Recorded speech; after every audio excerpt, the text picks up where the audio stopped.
안녕하십니까? 김경허TV 김경허입니다.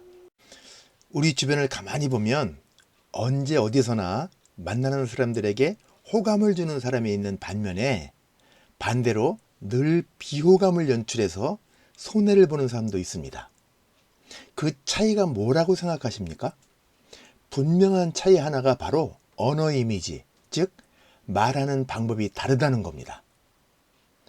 어떤 사람의 외모가 아무리 멋지다고 해도 인사를 나누며 입을 여는 순간 그 사람의 품격과 수준이 기대 이하인 것을 느끼게 되면 그 순간부터 그 사람에 대한 호감 주가는 곤두박질을 치게 됩니다.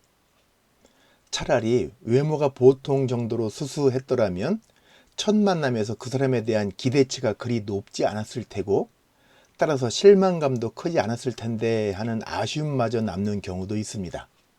그래서 오늘은 대인관계에서 결정적으로 호감과 비호감을 결정하는 말씨와 말투에 대해서 생각해 보고자 합니다.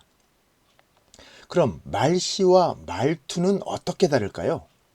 흔히 말씨는 곱다라고 표현하고 말투는 거칠다라고 표현합니다. 반대로 말해보면 그 차이를 금방 느끼실 수 있습니다. 말씨가 거칠다? 잘 안 어울립니다.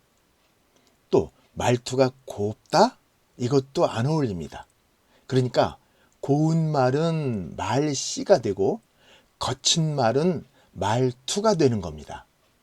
그렇다면 호감을 주는 사람들은 말투보다는 말씨를 주로 사용한다는 점을 눈치채셨을 겁니다.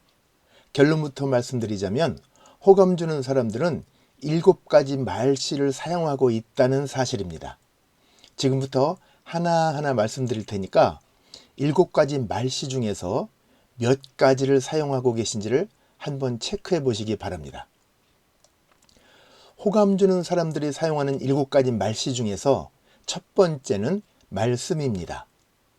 말씀이란 남의 말을 높이는 공손한 말을 뜻합니다.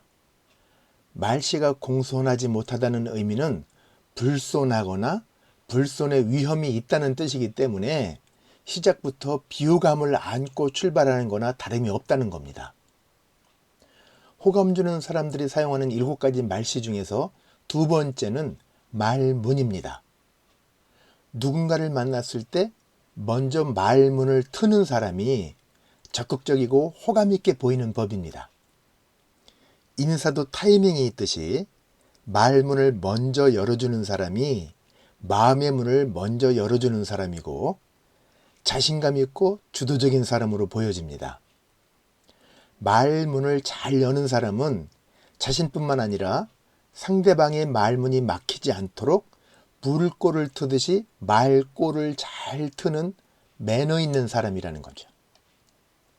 호감 주는 사람들이 사용하는 7가지 말씨 중에서 세 번째는 말결입니다. 말의 흐름이 마치 비단결같이 곱고 때와 장소와 상황에 따라서 어떤 말을 해야 할지를 잘 알고 있는 사람입니다. 말결이 고운 사람의 억양에는 웃음이 배어 있고 특히 상대방에 대한 배려가 녹아 있다는 걸 느낄 수 있습니다. 이런 사람과 대화를 나누는 사람들은 유쾌한 기분을 느끼게 될 뿐만 아니라 또 만나고 싶은 매력적인 사람으로 기억하게 된다는 사실입니다. 호감 주는 사람들이 사용하는 7가지 말씨 중에서 네 번째는 말맥입니다. 맥박이 고르게 뛰고 있다는 것은 건강하게 살아있다는 증거이듯이 마찬가지로 대화에 있어서도 말맥이 고르게 뛰는 것처럼 말의 장단 고저가 물 흐르듯이 유연해야만 합니다. 말이 들듯 말듯 자신감이 없다든지 중언부언하거나 감정의 기복이 심하다든지 한 이야기를 또 하고 또 하고 되풀이하지 않고 앞뒤 단어와 의미들을 유기적으로 조리 있게 잘 연결해서 사용하는 사람입니다. 이런 사람의 말은 일단 재미가 있습니다. 그리고 호기심이 유발시켜서 귀를 기울이도록 만듭니다. 당연히 설득력이 뛰어나겠죠. 비즈니스이든 사교에서든 대화의 성과가 높게 나타나는 것은 자명한 일입니다. 호감 주는 사람들이 사용하는 7가지 말씨 중에서 5번째는 말맛입니다. 어감이나 목소리, 공감대 형성이 맛깔나는 느낌을 의미합니다. 음식에 양념이 빠지면 맛이 없듯이 말에도 말맛이 나야만 합니다. 대화의 맛을 내는 양념은 에피타이저 같은 향기, 소금같이 간을 맞추는 맛장구, 식초같이 감칠맛 나는 재치와 유머, 때론 고추같이 매콤하고 화끈한 억양과 파워, 꿀맛같이 달콤한 공감과 칭찬, 디저트같이 깔끔한 끝맺음 등이 다채로워야 한다는 뜻입니다. 그래서 말 맛을 잘 내는 사람들에겐 늘 인기가 따라다니게 됩니다. 호감 주는 사람들이 사용하는 7가지 말씨 중에서 6번째는 말빨입니다. 말빨은 듣는 이로 하여금 그 말을 따르게 할 수 있는 말의 힘, 즉 설득력과 리더십이 있다는 뜻입니다. 남녀노소를 막론하고 말빨이 있는 사람은 언제 어디서나 리더의 역할을 맡게 됩니다. 옛말에 발 없는 말이 천리를 간다는 속담도 있지 않습니까?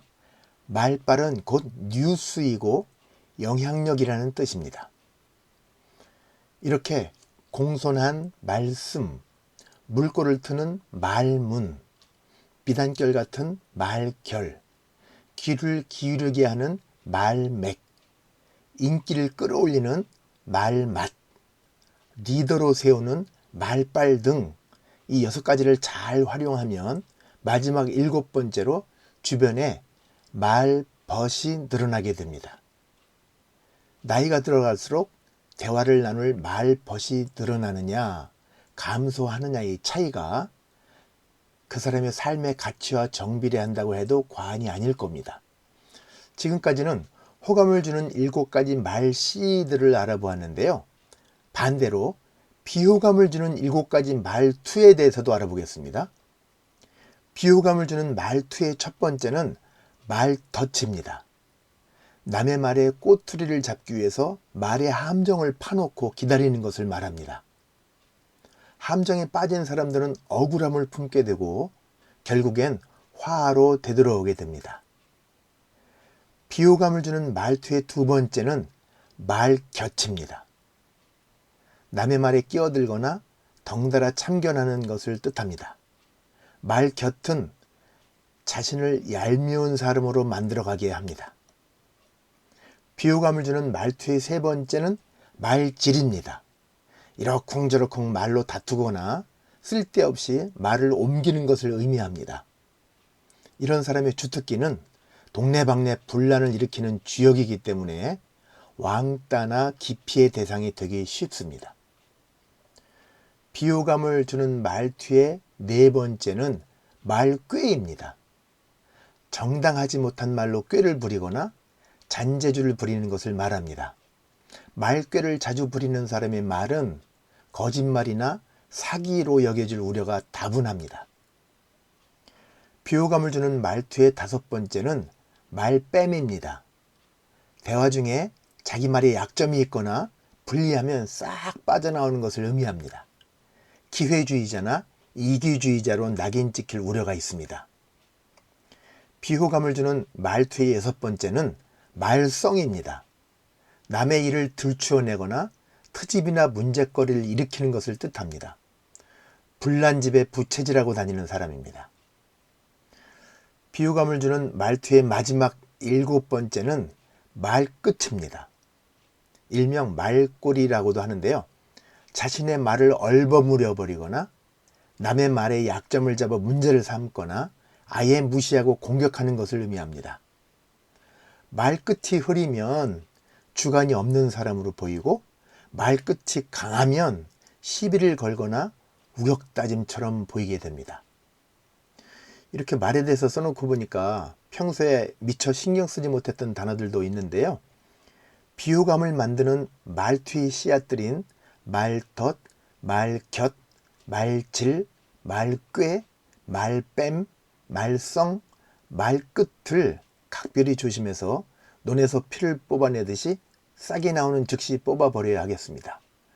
아무쪼록 비유감을 부르는 7가지 말투보다는 호감을 부르는 7가지 말씨를 잘 심고 가꾸셔서 훌륭하고 성공적인 대화의 열매를 거두시길 바랍니다. 김경호TV 김경호였습니다.